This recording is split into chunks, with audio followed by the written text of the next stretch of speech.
Is anything what it seems to be? Are any of our descriptions for reality itself real? Are any of our descriptions for reality accurate at all in any way? Any of our descriptions? Even one of them? Take some time to pause and ponder on that. Let's ponder on the idea that, how would I determine whether my descriptions for reality, for myself and the world, are accurate or true or real in any way? How would I determine that? Well, let's just ponder on the idea of you walking on the street, just walking along. It's a nice summer day, you just take a nice stroll, and someone you don't know, someone you've never seen before, walks right beside you and calls you a jerk, calls you an asshole. Asshole! Jerk! And you don't even know who this person is, what they're talking about, why they're like, what's going on. Right? So, is that person's description of you accurate? Is their label of you accurate? Is all those years you've been seemingly alive, going through infinite experiences, can that be summed up into one statement? Like, could that one statement, can that one word describe the infiniteness of all the experiences that you've had? No, not even close. Are you kidding me?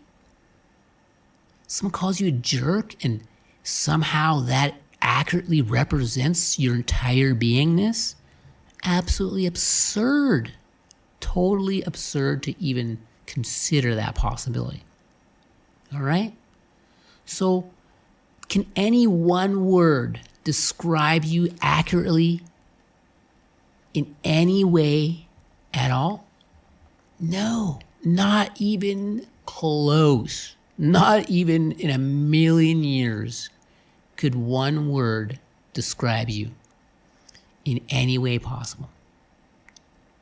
Not even a million words. Even if you were to write an autobiography of yourself, and that autobiography was 1,000,000 pages, 1,000,000 pages of you describing yourself, could that description actually accurately describe the actual experience of being you? Could those written words accurately describe the experience of being you? Could mere words have any relevance of the actual experience of being you? Hell no. Words? That's like someone describing what it's like to eat an orange versus actually tasting an orange. Those words that someone described have no meaning once you actually bite into an orange. The real experience of eating the orange dwarfs by 1,000,000 years the description of what it's supposed to taste like. Because a description is not an actual experience. It's just words. Just like that person who called you a jerk. Does those words accurately describe your beingness? No. So, do any words describe the beingness of anyone? No. Not even 1,000,000 words describe someone, let alone one word. Just like if someone was to walk by you and call you human. Hey, human. Does that accurately describe you? Does that word accurately describe you? Hey, human. Like, is that you? Is that word you? No. So how could any words in any combination, in any amount, in any volume, accurately represent you or reality in any way? Like, let's say you were to go to a convenience store and buy a can of Coca-Cola Pop. Soda pop. Is your word what it is? Is that a Coke? Is that thing that you're describing, is that what you say it is? Is it what you say it is the question.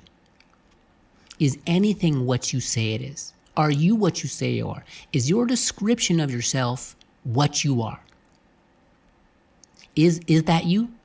Is the description you? Is the description of someone else who they are? Or are any of your descriptions actually you? Because there's a big difference between describing someone or something and actually being that someone or something. Wouldn't that be a big difference between someone you don't know describing you? Hey, that guy's 5'8", oh, he weighs 160 pounds, oh, blue hair, green eyes, blah, blah, blah, blah, blah. And then actually being that person being described. Wouldn't there be a big difference between the description someone is saying about you and the actual experience of being you? The difference would be, beyond night and day. It's inconceivable difference. There's no comparison. No comparison. So we have all these descriptions for ourselves and life. Yet are any of these descriptions valid, truthful, accurate, real in any way whatsoever? In any way? No. Because there's infinitely more to you than what someone says about you. If someone says you're a jerk, or you're a bad person, or you're a this, or you're a carpenter, or you're a whatever anyone says about you, isn't there infinitely more to you than that? Like infinitely, like decades and decades and decades of experience and wild events and feelings and emotions and just infinite experiences. That's what's more to you than those words, right? There's infinitely more to you than any description anyone could ever lay upon you in any way. Even if they know you, even if they're your friends or family or your spouse, there's nothing they could say to you or about you that would be accurate compared to actually living your life. So, we have stories about ourselves. We have descriptions, we have stories, memories, labels, beliefs, opinions, conditions, rules, expectations, all these things we've slammed upon ourselves. Are any of these things accurate or real or truthful in any way, or have any relevance or valid or even logical? How could you label or describe someone that's infinite? Where are you going to start? Where are you going to start, man? It's just not possible. So, you look inside your mind, you look inside your imagination right now. Can you see a beginning or ending of your imagination in any way possible? Can you see a beginning, like a wall? There's the start. Oh, there's the end. There's no start or end to your imagination. None. Cannot see it because it's not there. There's no beginning or ending to your imagination. It's just not there. It's unlimited. Your imagination is unlimited. So, why are the descriptions of yourself limited? If you can look within yourself and notice that there's something unlimited within you, if you can notice that your imagination is unlimited, and I say it's unlimited because you just cannot see a limit to it. You cannot see a beginning or ending or limit to what your imagination can do. It's just this infinite creator, this thing that can create any image or sound or sensation. It's just this creative force, almost like a movie studio in your mind. If that itself is unlimited and you're there, and you right now are witnessing and declaring that that imagination is unlimited, then infinity or unlimitedness exists within you, not outside of you, within you. That means if you're there to witness the infinity or the unlimited imagination, then you must be greater than that. You must be outside of that. You must be beyond that. If you're the one witnessing unlimitedness, then you yourself must be outside of that.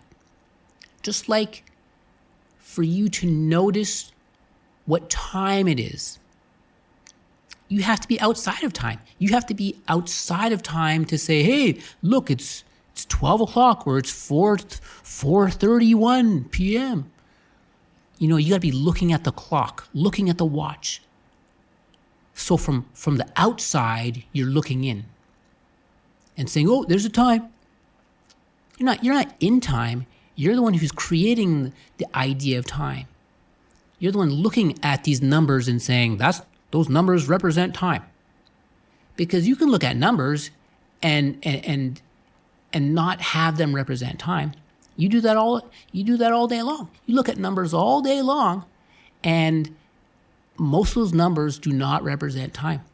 But there's certain numbers that you think represent time. You say, well, if those numbers are inside of this circle with other numbers beside it, with his arms and few arms, and it's moving around in a circle, well, those numbers represent time. But if I see numbers on, say, $1, on money, well, that doesn't represent time. If I see numbers on my computer screen, in my bank account, that doesn't represent time. So numbers only in certain formats represent time. So how could you say time's a real solid thing when you can just interchangeably apply time to certain numbers, and certain numbers are exempt from that time process? So we're just basically picking and choosing which numbers we want to represent time and which ones we don't. Now, does that sound like something that's real or solid, or some sort of solid substance called time? I don't think so, because we're just picking and choosing which numbers that we declare is time. We look at a calendar and we say, oh, it's February, September 23rd. That's the time. It's 9:17 a.m. That's it. Those numbers mean it's time. Well, who told you that? Did someone tell you that those numbers mean time? Because I'm sure you didn't come up with that on your own. You didn't just sit there one day and hey, these numbers mean, or I'm stuck in time, or I'm dealing with time. You didn't come up with that on your own. Some sort of idea came upon you, and you said, yeah, okay, I can get down with that. I can agree that those numbers mean that means time. And you just agreed to it. You just agreed that certain numbers mean time. And suddenly now you think time is real just because you'd agreed that certain numbers mean time? They don't mean anything. They're just numbers. They're just shapes. Shapes, eh? Those shapes and those combinations means it's time. Oh, really? Okay, so I'm going to draw a few lines on a piece of paper, and then suddenly you're going to believe that represents time and it's real and solid or somehow. Does that make any sense at all? Come on now. Come on, man. Think about it. These are just shapes. Random shapes that we put into patterns. And we say, oh, those shapes and in those combination of patterns, well, that's time. See, it's 12, and then there's 2 dots in the middle, and then there's a 41. It's 1241. That's what those images mean. I mean, it's 1241.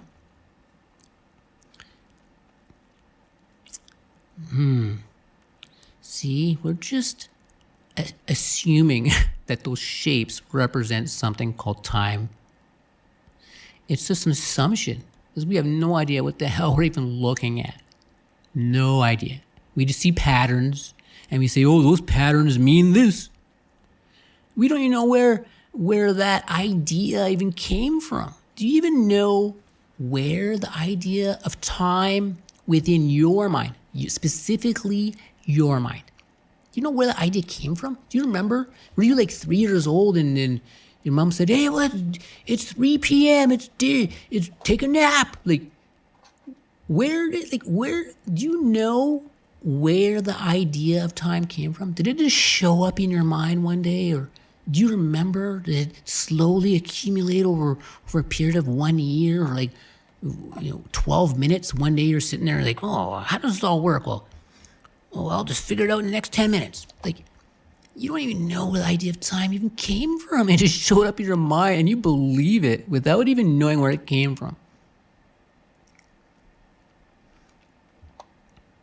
Just no clue where that idea came from. But everyone else believes it, so it's gotta be true, right? So we say, oh, because I've heard it, because that concept, because that idea is constantly showing up in my perception, that those numbers mean time, then I guess the more those numbers show up in my perception, that means the more real it is, right?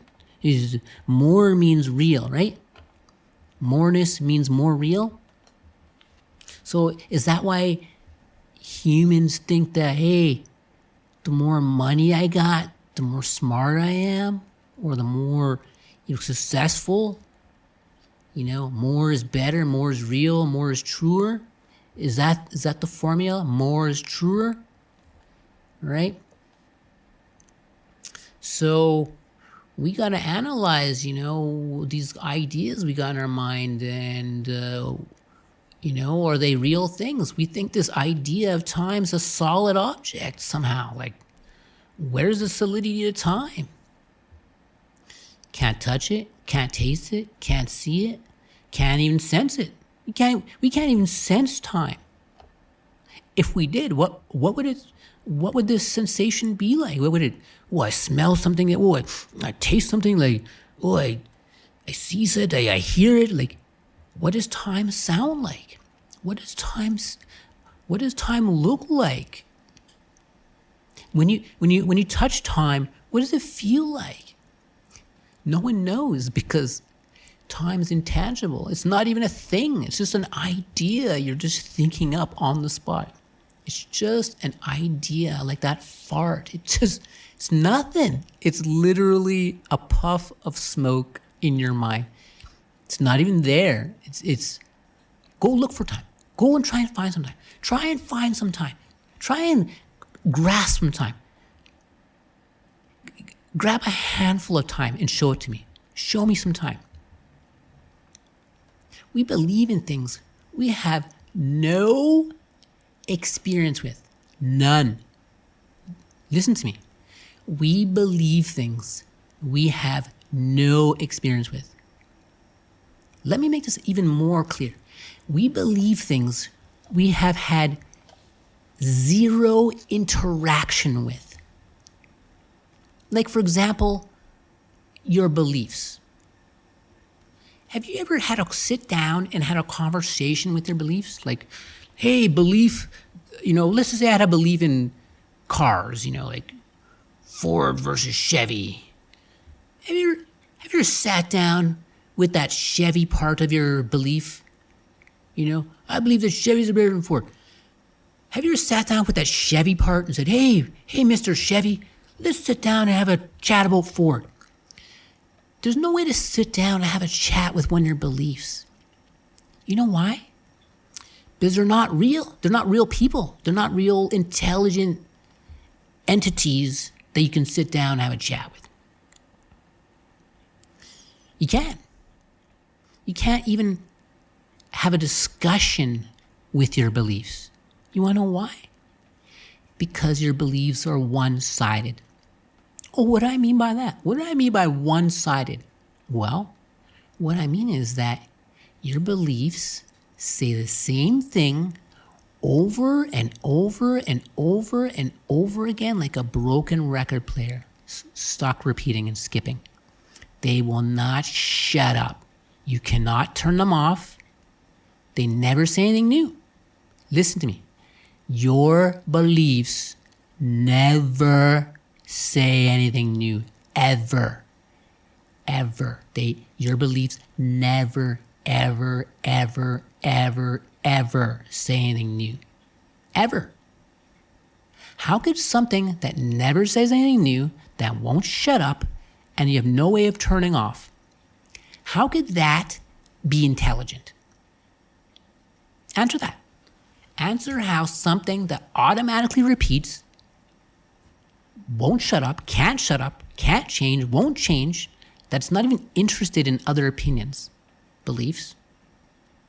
They're not interested in other opinions because that's why they are beliefs. They're a fortress of information that's trying to maintain its integrity.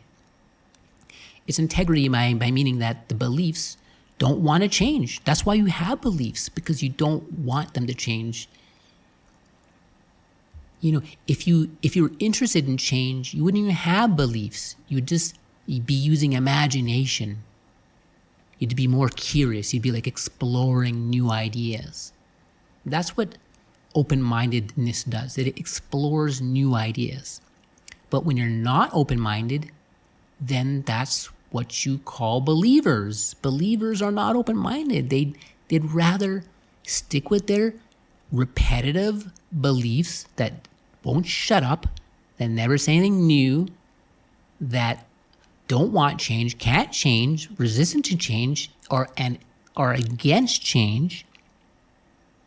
You know, we just sort of stick with that repetition and think somehow that repetition that never shuts up, can't say anything new, somehow is intelligent and somehow is something important to say. How could something that can't see newness, is not creative? I mean, a belief can never say anything new. So how can it be creative? In order to be creative, you need newness, you need change, right? Okay, so a belief cannot manifest anything new.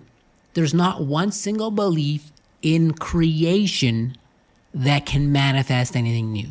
Not even one.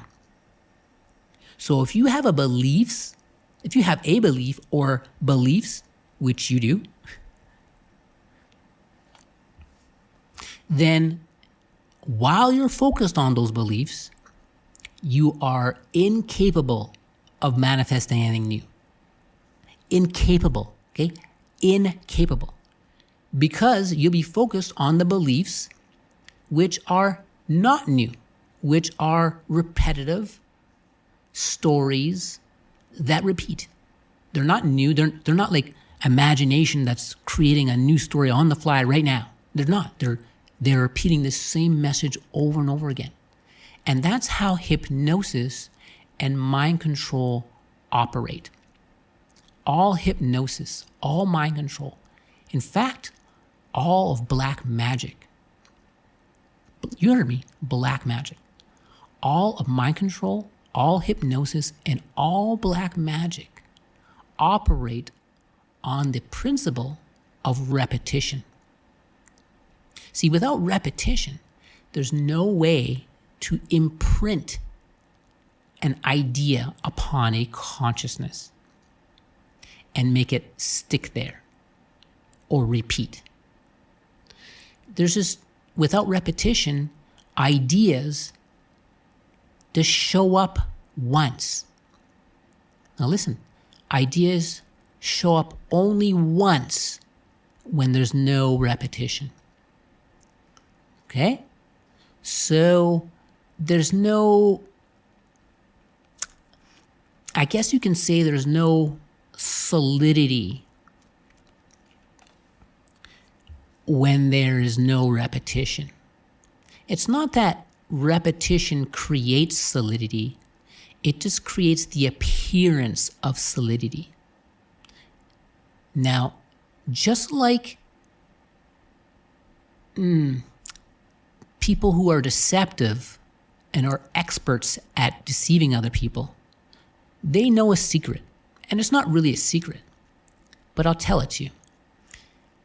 People who are experts at deceiving people understand that you don't need to tell someone the truth.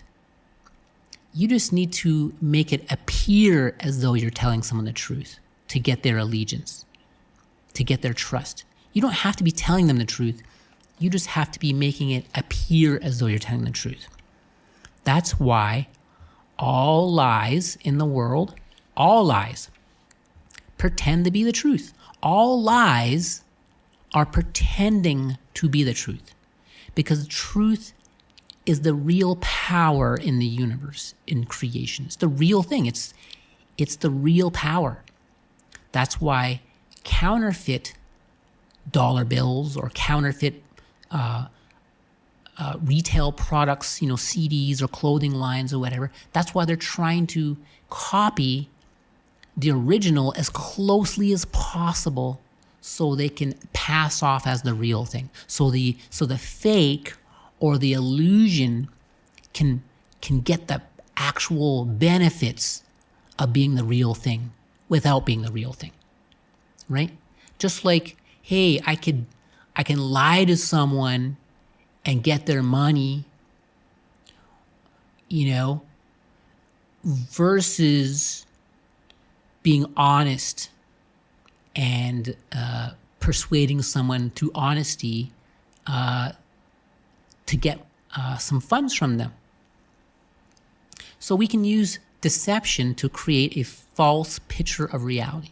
We can use deception to create an illusion in which we can appear as though we are truthful to gain trust. So what happens when we gain trust from someone? Well, what happens is we're getting their energy now without any effort. We don't have to convince them of anything anymore. They're just willingly giving their life force or energy over to us. That's the benefit of someone trusting us.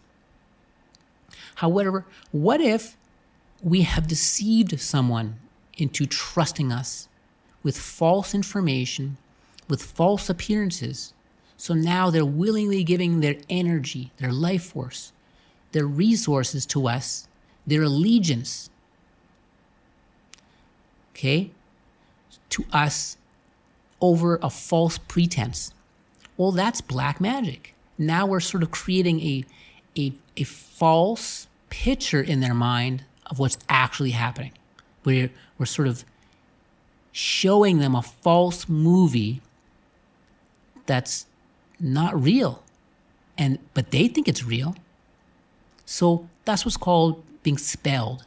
When you have given allegiance to a story, to an idea, to a concept that is not real. Now we're seeing a reality that's not factual, that's false. And what happens when you're living in a false reality? Well, you're no longer seeing things clearly. And when you're no longer seeing things clearly, then you're lost. So what happens when you're lost in a forest? Well, it's scary. You don't know if you can find your way out. You're paranoid. You're just tripping out. Well, let's just say you're lost in life, in your mind. Wouldn't that be scary? Because where is the escape? Where is the escape from your own mind, from your own reality? There is none. So if you're lost within your own mind because you're not being truthful with yourself, then that's scary, because you can no longer even trust yourself anymore. You can't even trust yourself to tell the truth. You can't. If you can't trust yourself to tell the truth, then you're going to be scared. You can be scared of yourself. You can be scared of your decision-making ability.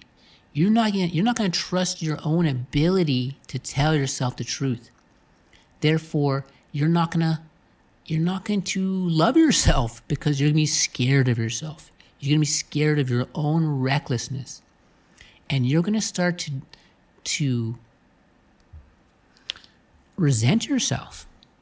You're going to start to find faults and you're going to start to judge yourself as a bad person who's deceptive, who's evil, and may not be looking out for your own best interests. So there'll be a bit of paranoia just by being you. Just by being you, you'll be living in paranoia. Or some sort of schizophrenia because you can't trust yourself to tell the truth. So how can you love someone who you can't even trust? You can't. It's probably the opposite of love. It's fear, it's avoidance, it's pushing away, or anger or violence towards that situation or person, even if it's yourself. So there's where a lot of self-hate comes into situation, is when we're not honest with ourselves. We end up believing lies about ourselves, and we end up believing other people's lies about us. Because if we are dishonest with ourselves, we're going to resonate at a particular vibration of reality in which you would say is an anti-self-preservation vibration. And that anti-self-preservation vibration will put you in alignment with energies that are of the same caliber or same level of deception, avoidance, denial, suffering, illusion, or delusion. So we're going to be attracted to energies or entities or other people or situations that are not in our best interest for our well-being, because we already do not fully respect ourselves. Well, hello there, everyone. This is Rene Hamilton, Starchild, also known as Power of Soul. Thank you so much for taking the time to listen to this most important message during these tumultuous times in the day and age. Some people would like to reach me for various reasons, whether it be to get a personal consultation, life coaching, cosmic soul awakening, or to take a look at my quantum interdimensional products, or to listen to more of my teachings here and observations on reality. So I'd like to invite you to go to my website at innersoultech.com. That's INNERSOULTECH. And you can reach me there on the contact page. You can also take a look at my interdimensional spiritual products. And you can also find more of my teachings and recordings linked to my menu there as well. You can also book a session for me, a private one-on-one session, which would be a life coaching, or you can get a cosmic awakening session. In addition to that, you can reach me on my Facebook at Rene Hamilton. That's ReneHamilton, and you will see my nickname Starchild next to my name there as well. You can also reach me on YouTube, youtube.com/InnerSoulTech. So you can reach me on those three formats, and hope to hear from you soon, and wishing you all the best. Thank you so much again. Rene Hamilton, Power Soul, InnerSoulTech.com. Take care. Bye.